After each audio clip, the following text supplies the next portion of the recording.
work worth doing is worth doing right. And, I don't remember so much of my upbringing. As parents, now as a parent, I'm like, I don't know how it's coming in one ear and going out the other, right, with the kids most of the time. But that's something at 11 years old I've never forgotten. I think about it all the time. It influences everything that I do, and it's not just work. My name is Matt Bros with Lockton, and I have been so fortunate in my life to be surrounded by some really awesome people. So I want to be able to get their stories out there so that we can all learn from them together. Welcome to the Excellence Culture.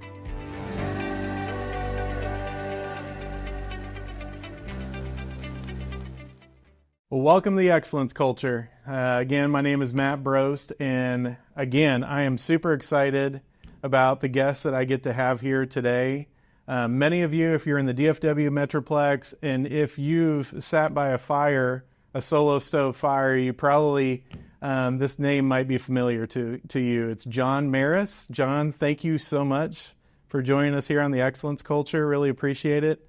And I know you're kind of like in a time of transition right now, so if I was to meet you at a soccer game and say, what do you do? What would you say? Gosh, I would probably say I'm a Little League coach, I'm a dad, I'm a husband.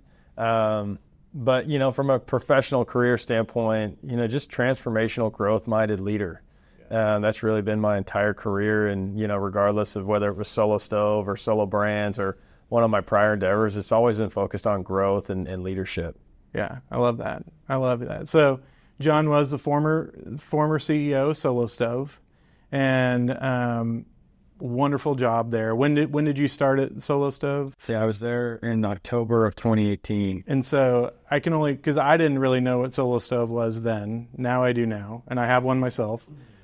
So significant amount of growth, obviously. I can't imagine that the pandemic was a bad thing for Solo Stove. So you were obviously a really great steward of the company during that period of time. Yeah, it was a period of time that was, even prior to the pandemic, we were growing, no pun intended, like wildfire. It was, we finished 2018 at about 16 million of revenue. And then over the next several years went from 16 million to 500 million of revenue.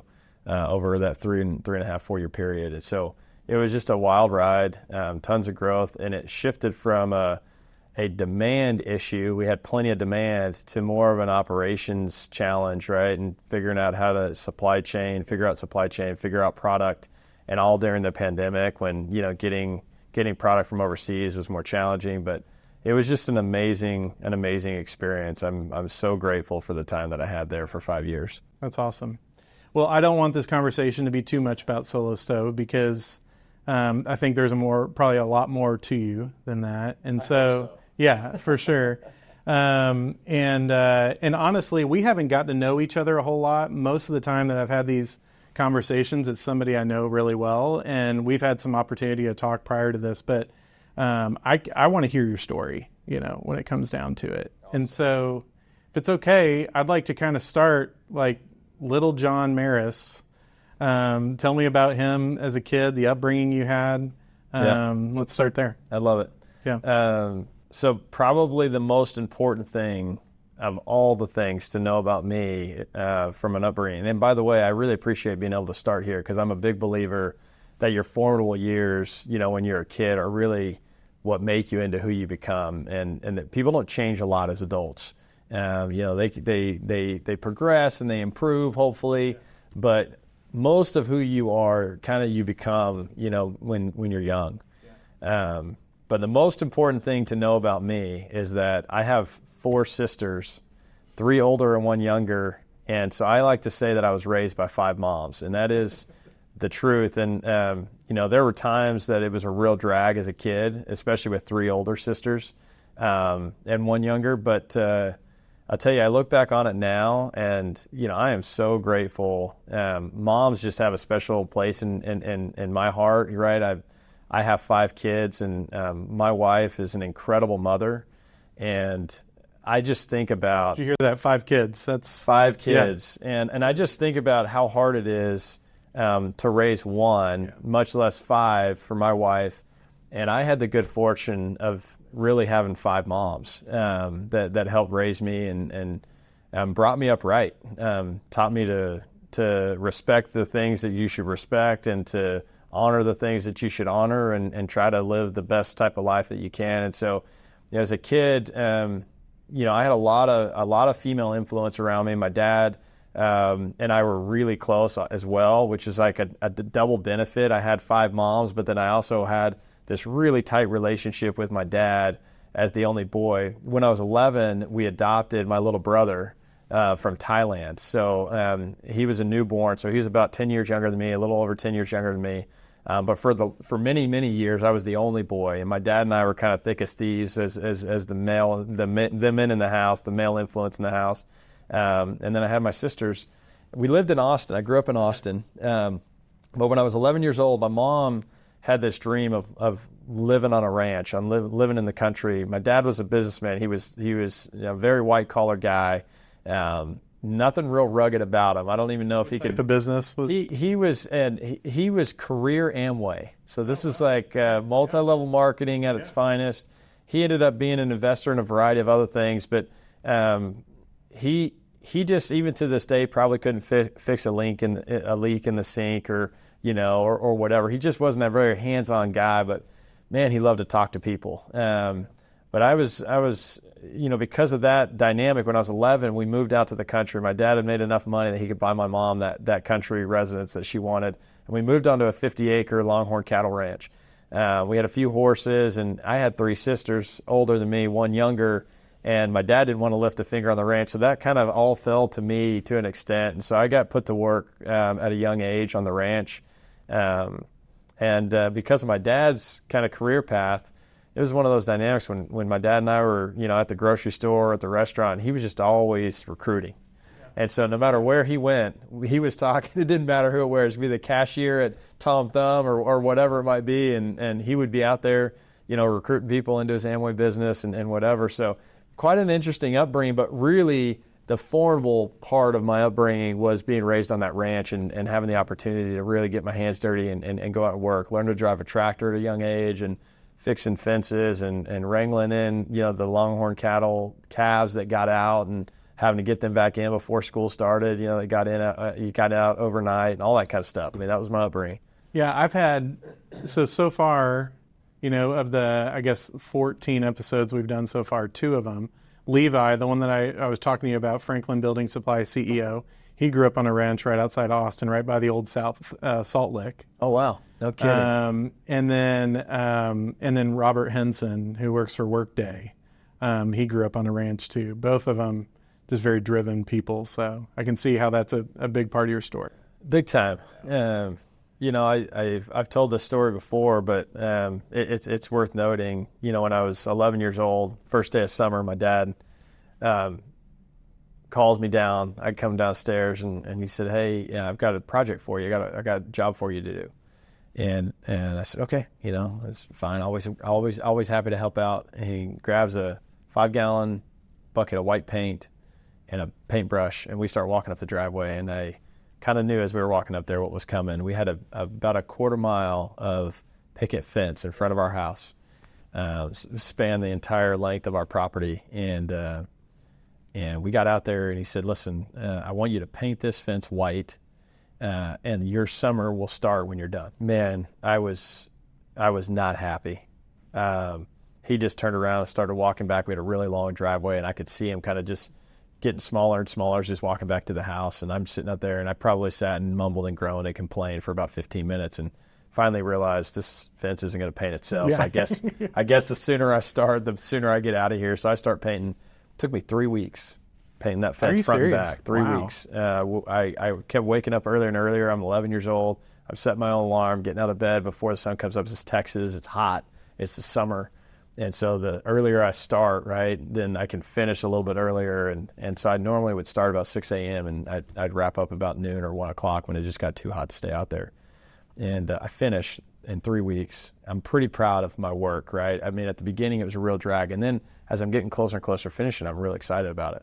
So I run down the driveway and I go grab my dad when I finish, and my chest is kind of out and I'm like, "I'm done." And he's like, "Well, let's go look at it," And so we walk back out there and right when we get there, Without saying a word, my dad just kind of crouches down on his knees, and he starts doing this, and I know exactly what he's doing. He's looking to see if I painted the bottom of the 2x4s on the fence.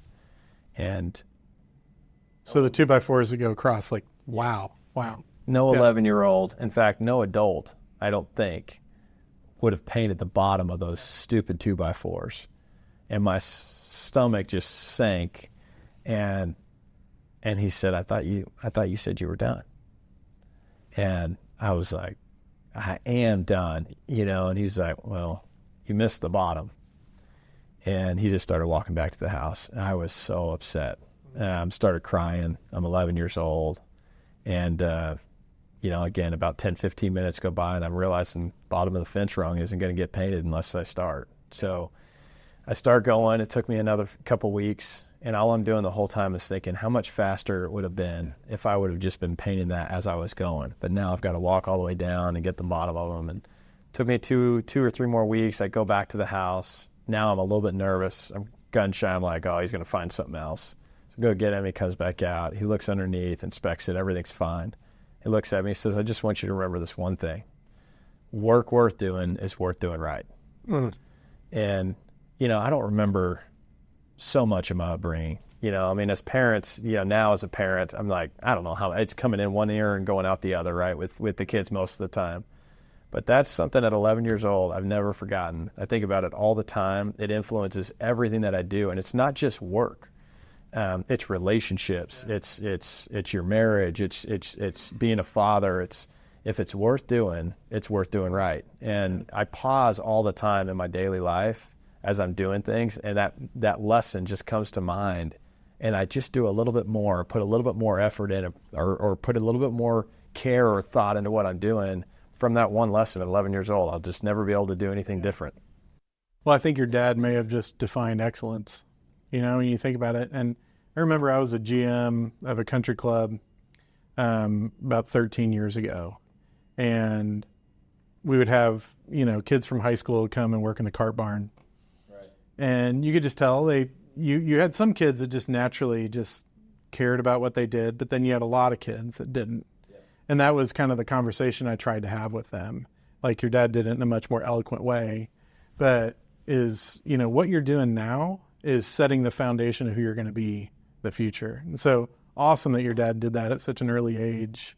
And I bet you're thankful for it now too, right? Oh, It's still to this day. And it's funny that you talk about caring, the word care, because I say all the time, you can't make someone care. I've been CEO now. I've been a leader, some sort of business leader for the last 15 years, and I've had hundreds and hundreds and hundreds, maybe thousands of people work for me.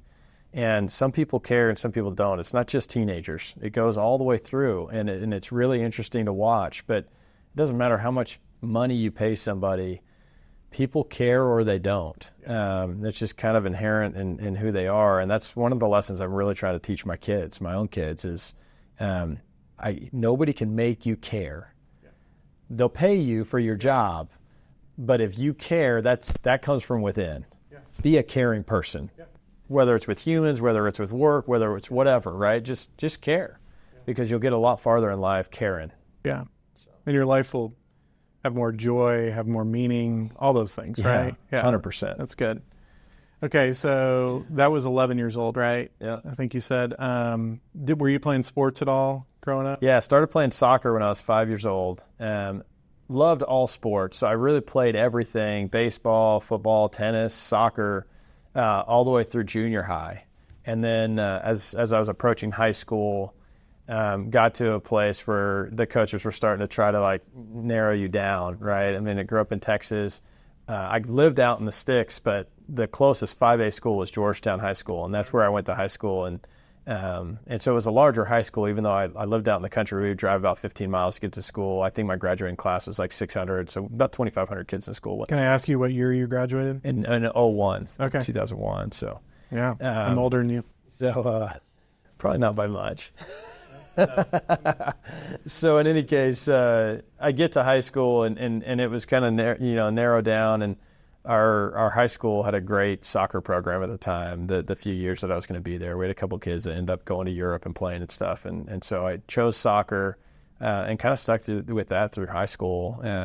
Ended up being able to, participate in the state tournament and that kind of thing my junior, senior year. But from the time I was 5 years old, I was playing on team sports for sure. Yeah, that's awesome.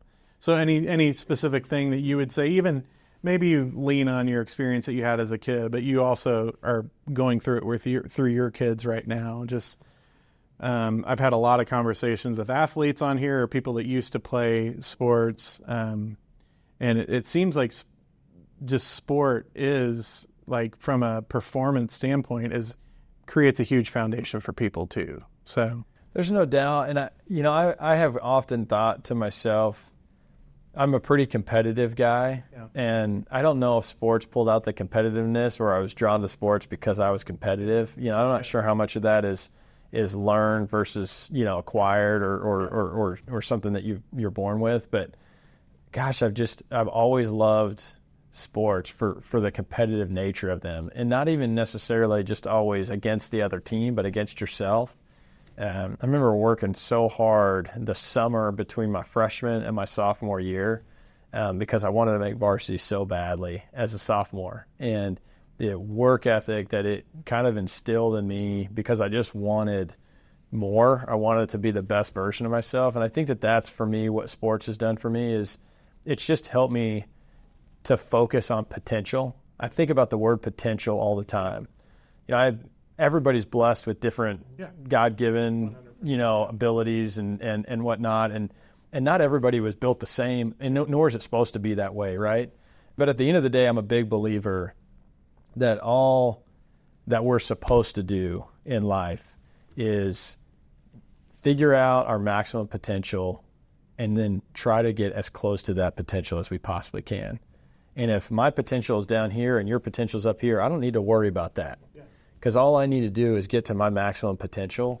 And as I've focused on potential throughout my life, it's been a massive differentiator. You get out of the comparison game. You get out of am I keeping up with their career path or their family path or whatever, and just focused on being the best version of me that I can be. And again, I think that I don't know if I was drawn to sports because of that mentality, or if sports pulled that out of me, but I think that there's some sort of connection there. Yeah, and you think about our life and this journey that we're on. Well, hopefully by the time we're kind of done in this journey, we'll have found the thing that we're just, like, gifted at, right? Yeah. And then when you start pursuing your potential in the thing that you're most gifted at, that's where just the skyrocket. Yeah, 100%. Yeah. Okay, so college days, what did those look like for you? Right out of high school, it's important for me to note that I didn't go straight to college. I went actually on a 2-year mission for my church. So I got an assignment to go on a Spanish-speaking mission to Southern California. So I was lived in Compton and downtown Long Beach for 2 years, and was able to be there. Okay, we can talk about this the rest of the episode. Oh man, it was such an epic time. I remember when I got the assignment to Compton, and I was like, oh man. Most incredible experience of my life.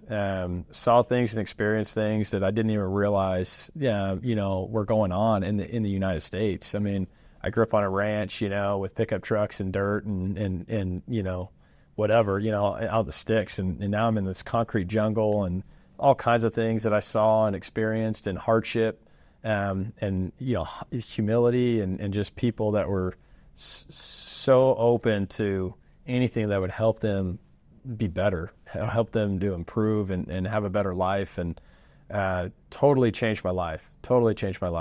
Most important decision that I made was to give up 2 years and go be a missionary. And then I came back from my 2-year mission and ended up in Provo, Utah at BYU. And, interestingly enough, my dad was not a big proponent of college. So unlike most parents who are like, one thing you got to do is you got to go to college, or you got to keep getting educated or whatever.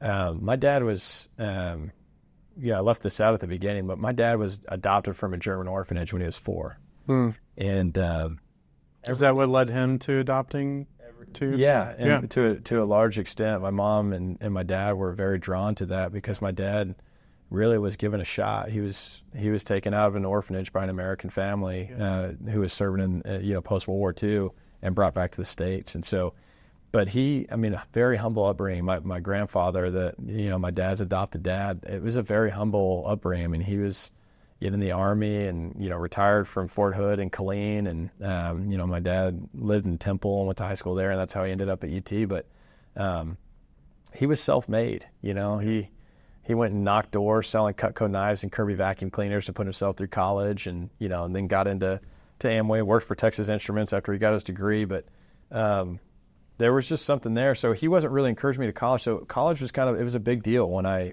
decided to go out to BYU. I kind of just felt drawn there, and ultimately, I know now why, and it's because I met my wife there, and I would have never met her if I wouldn't have served a mission, and that's why I say that serving the mission for me was the most important decision, because I would have never ended up at BYU, and I would have never met my wife, who's the most important thing that's happened to me, for sure. She has completely molded me and shaped me with the good Lord. I needed a lot of work, and so the two of them together have figured this out, and it's been just an incredible experience. So I was out there for 4 years, and then right out of my undergrad, I was planning to go to law school. I thought, actually, my mission president, who I was with in Southern California, was an attorney. He had been an attorney by profession. It's a volunteer deal, so he was volunteering out there and kind of running this group of about 175 missionaries. And I thought, I'm just going to follow in his footsteps. He's an attorney. I really idolized him. He's like just a second father figure to me. And right before law school, right after I graduated, I went out, and my dad had always said, and I did listen to him, not about the college thing, but I did listen to him. And he used to tell me all the time, if you ever have an opportunity to go sell something, knocking doors, take it. Yeah. Believed wholeheartedly that experience he had selling Kirby vacuum cleaners and knives and whatnot that he did through college really made him into who he was. And so I went out for the summer and sold alarm systems in Philadelphia, in the row homes of Philadelphia, right after I graduated from my undergrad, and ended up Philadelphia. Just the job? Yeah, just the job. Okay. Yeah. So I was in Utah, and I was part of this industry, the summer sales industry, and anybody that's from Utah or gone to school out there is chuckling right now because they know all about it. But they go out there and they heavily recruit these college students, and they go out in the summer and they knock doors and they sell pest control and solar and alarm systems, and basically all home services type products. And I go out there and I end up having this great experience, and I make really good money for a college student. And I come out of that summer and I'm like, I think I could start an alarm company. And so that ended up being my first job. I started an alarm company out of my undergrad and did that for 4.5 years. Wow. Yeah, I would say, door-to-door sales, and there's some other industries too where it's just an intense sales culture, right? Like, big time. And I would say if sales is the direction you want to go, it's probably good to do something like that early. So probably paved a way. It did. And I don't think, somebody asked me the other day, how would you talk about that experience? I just say, like, everything I have done since then has been easier. Yeah. Like, nothing has ever been that hard. Yeah. And so it really was a great way for me to kick off my career in general. I was just doing something that hard. Well, I think, when you were talking about your wife and really just family, before I forget to ask this question, I want to ask you, and I have just the short time I've gotten to know you, I've got a lot of respect for you. And so I'd like to hear about, the wins, the losses, the challenges around being the father and husband that you are in such a demanding career, right? Being the CEO of a $500 million company is going to be very demanding, no matter what boundaries you set up. For sure. And so I'd love to just kind of hear you just elaborate on just the balance of being a father and a husband in the midst of such demand. Yeah. The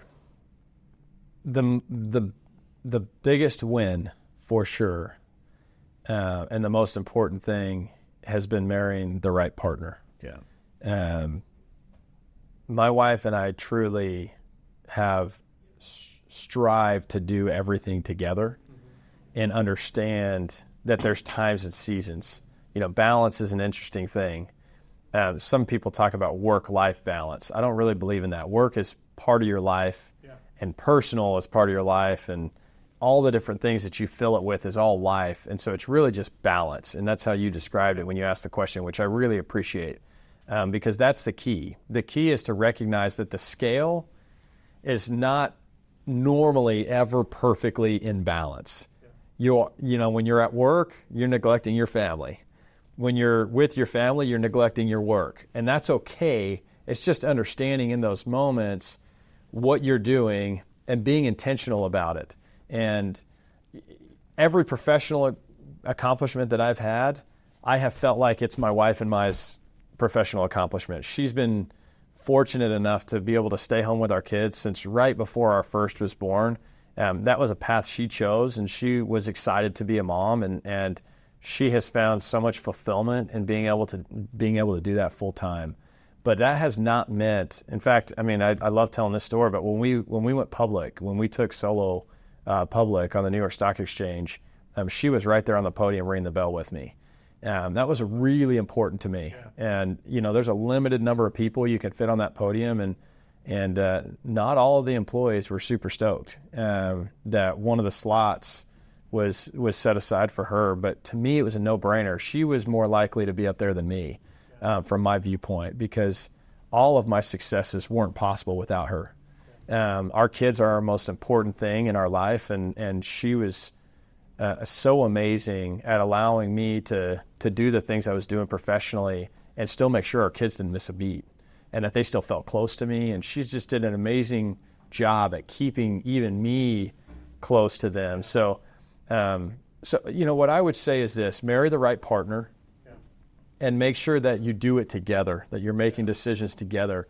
I never took a job that she didn't tell me I'm on board for that. It was never her following me. It was always us side by side doing things together.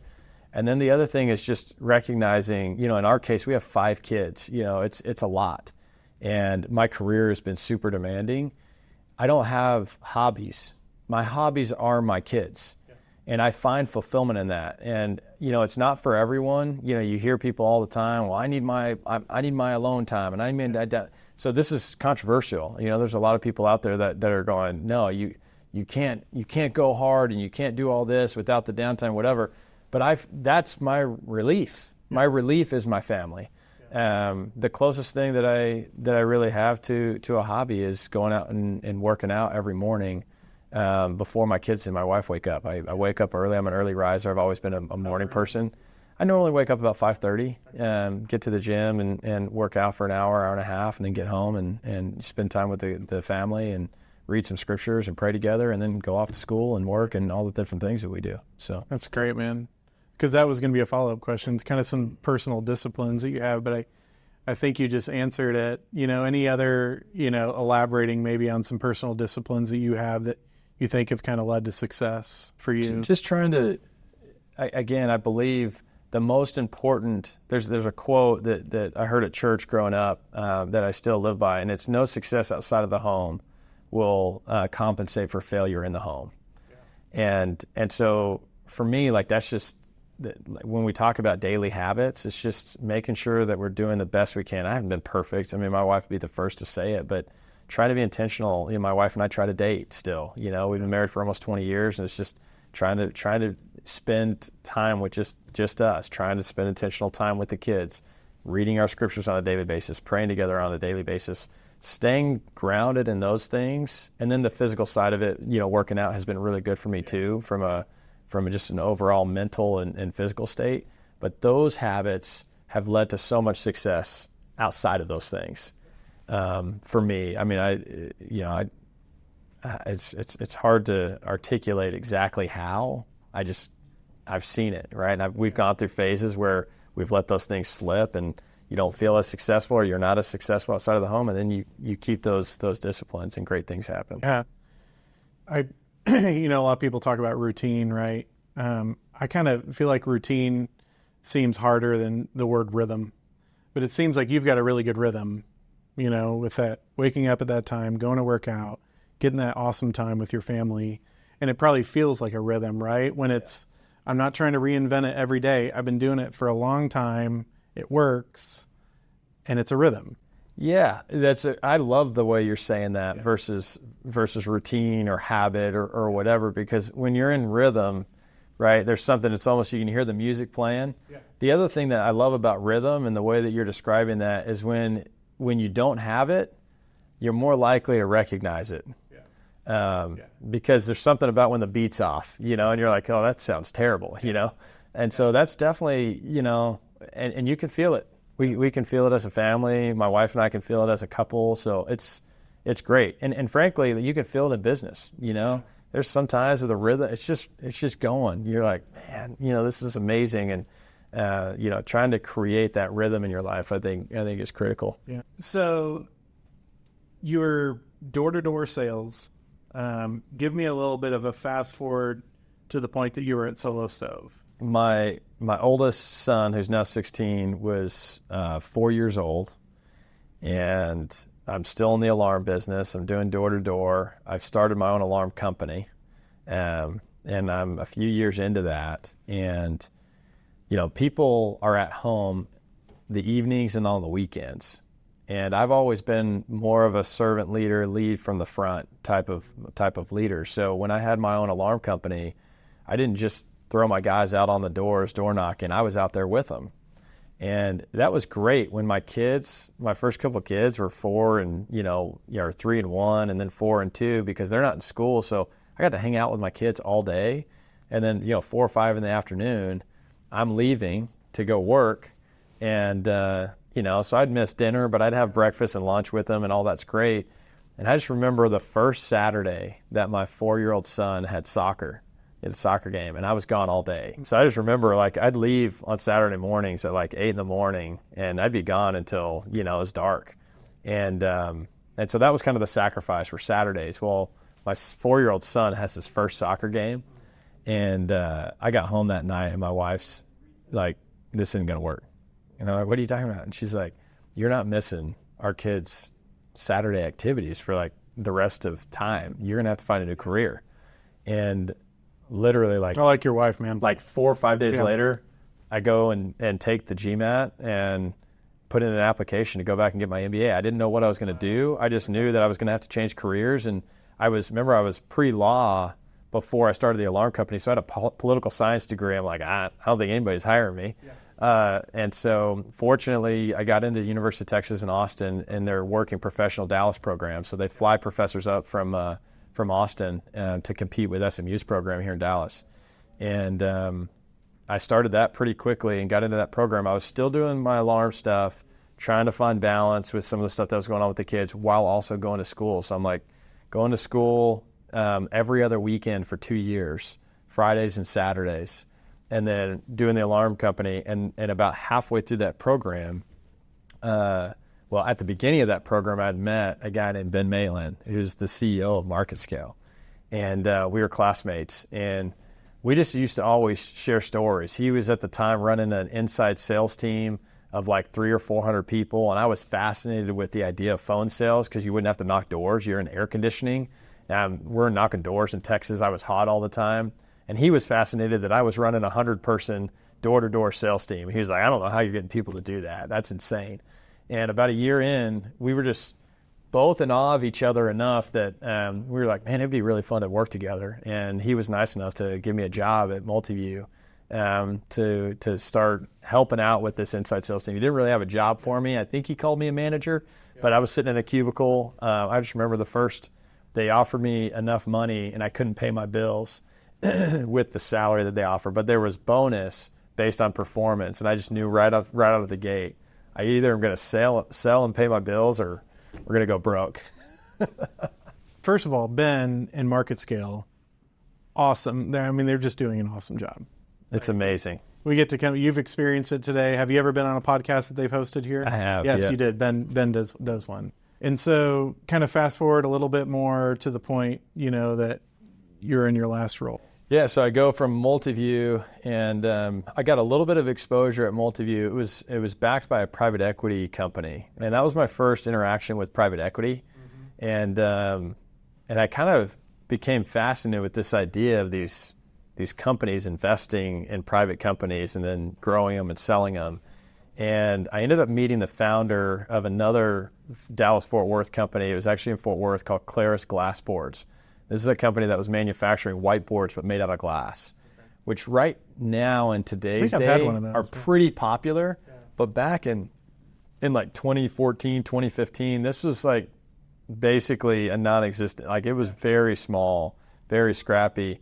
And they had just taken on a private equity investment. And the founders were looking for a new head of sales, and they offered me the job. And I was fortunate enough to have had a great experience at Multiview and transitioned to Claris. So I did that for another 3 years. So I was 3 years at Multiview and then 3 years at Claris. And we grew that business. And then ultimately in 2018, actually led a deal process to go and sell that to another private equity firm.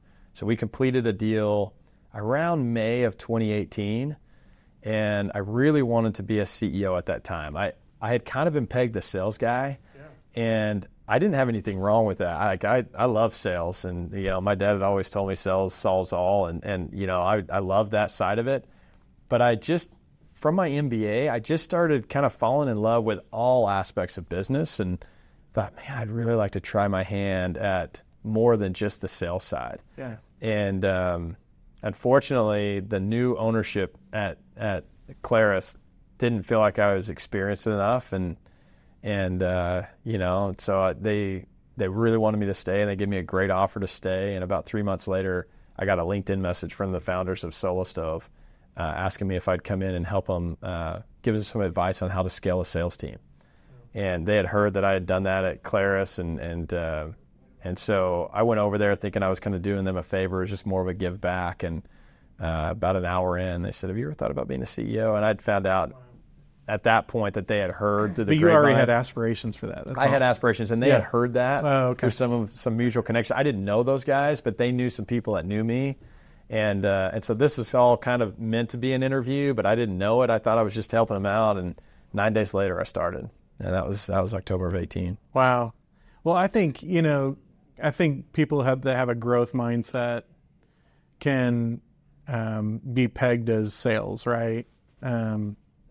But I would argue to say the best CEOs probably have a growth mindset, and so I love it that you were able to pivot that way.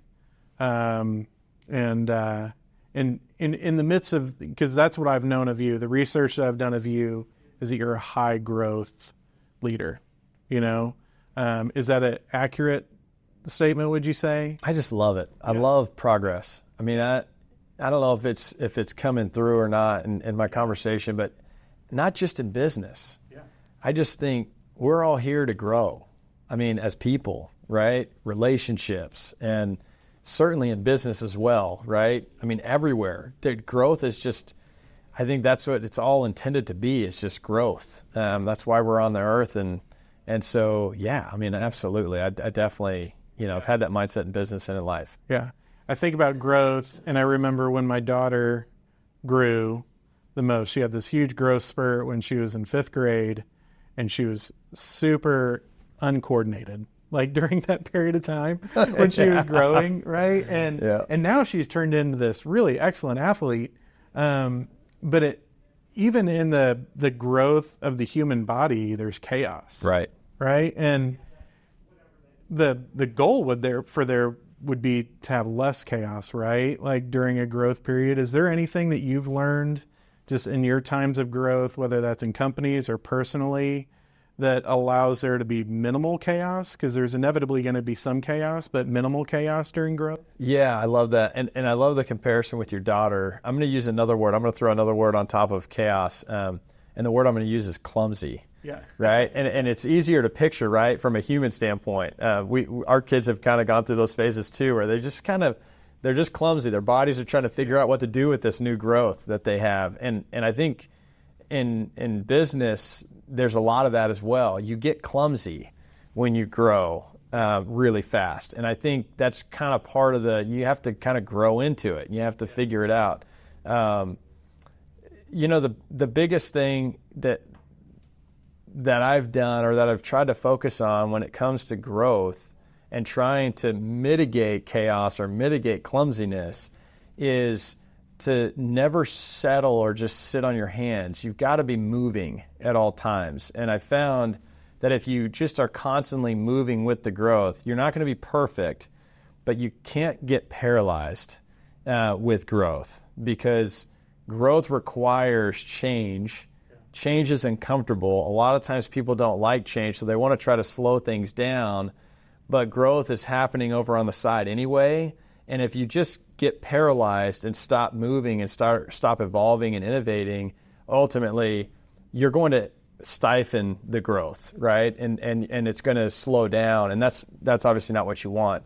But I found as you move and as you continue to configure and organize the growth in different ways, that you mitigate that chaos, and ultimately it becomes organized chaos, and organized chaos can deliver outsized success. And it makes me think about, I'm just thinking about your journey and knowing this high growth mindset that you have, but also knowing you got to a point where you're leading a large organization that has a lot of different personalities, right? And so you've got some people where just growth fuels them, but then you've got some people who are excellent at their job, but what that growth mindset brings is hard for them to work under, right? Yeah. And so, from a culture standpoint, in thinking about these organizations that are on the larger side, that are growing, whether they're growing organically or not organically, but there's still these people that are very valuable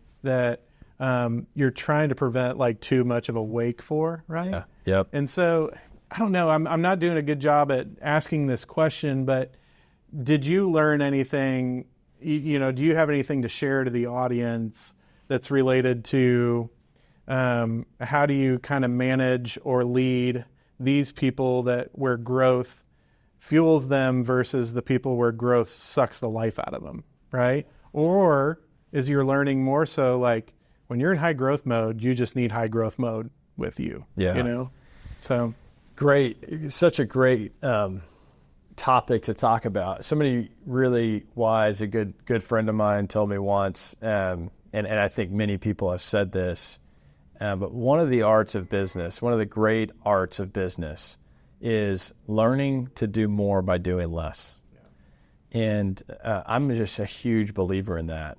And you're spot on. And in fact, I would venture to say that the majority of people in an organization are not naturally drawn to growth or fueled by it. Yeah. Because, again, back to what I just said a few minutes ago, growth generally means change, and most people don't like change. Mm-hmm. Most people like stability. That is, our natural human nature gravitates towards stability.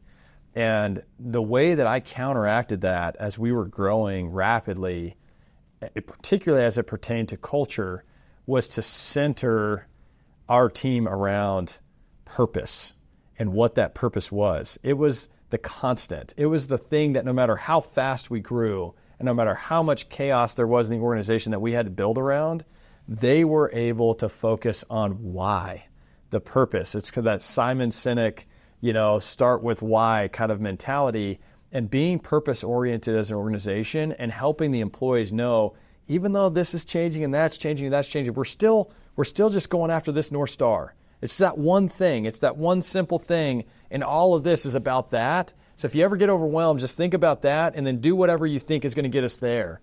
And over time, I just found that created a ton of stability and a ton of calm within the organization. Easier said than done. Culture is tough, and culture, while you're growing rapidly and hiring rapidly, is even tougher. But that was a strategy that I think helped us tremendously and continues to help me in anything that I do in life. Yeah. I think there's two things that are going on during, high growth. You've got this innovation, because you guys were always innovating, right? obviously started with the fire pits. Did it start with fire pits? It actually started with camping stoves. Oh, really? Okay. And then we innovated around the fire pits in 2016. Okay. And then obviously from there, Okay. a variety of other. Yeah, and there's so many products now, right? And so innovation was a huge part of the growth. But then I also think, excellence culture, right? But this idea of excellence too, of not just innovating, but being excellent at what you do during that time of innovation. Yep. And so kind of speak to that a little bit. Were there times where you had to kind of stop innovation so that you can pursue excellence?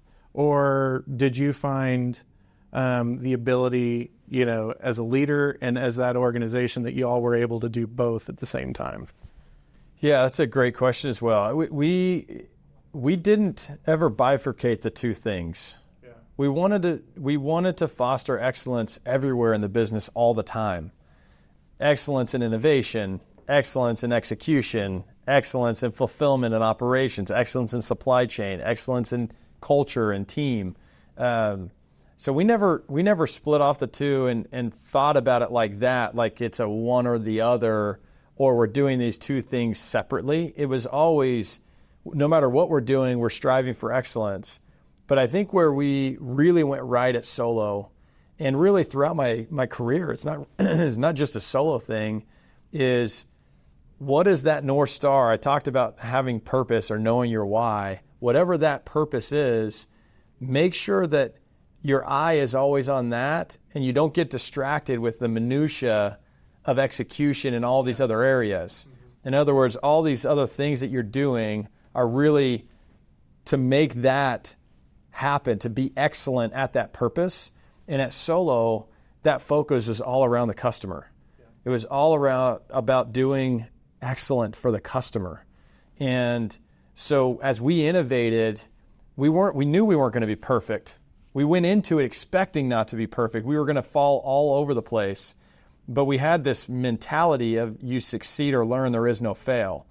All that failure is succeeding at learning what didn't work. It was actually a success.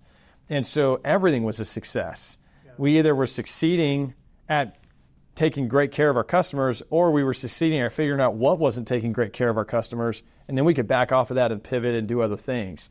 And as we did that, that really fostered this idea of excellence all the time, no matter what we were doing. We've been able to kind of talk about the personal side. We've been able to talk about just kind of what's led you as a leader in your organization.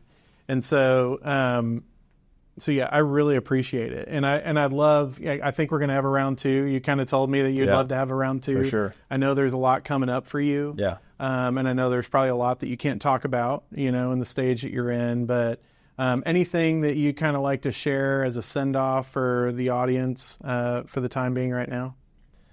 I think I just would love to just double back for just, 15, 20 seconds on potential and on purpose. It's been such a life changer for me. Keeping that in mind in everything that you do, and regardless of where you find yourself or what you're into professionally, personally, whatever, just figure out. And you said it best, Matt, earlier when you talked about, what you're the best at and figuring that out, and then putting your efforts into reaching your potential in that, and then how much joy comes from that. So that's really been the story of my life, and I've been really, really fortunate to have been blessed to be able to kind of find that at an early stage of my life and go after it. Yeah. Well, we can only hope the best for you, man. I know it's going to be awesome. Thank you. We've got a lot of respect over here. And I mean, the journey that you had with Solo Stove and the season, I mean, you just stewarded that season so well. So, I thank you for it, because I get to gather around a fire with friends and talk about some good stuff. And so thank you for the time. And I look forward to the next time that we get to hang out and talk again. Thank you. And I appreciate it, man. Welcome to the excellence culture. Yeah, I appreciate it. Thank you. Yeah.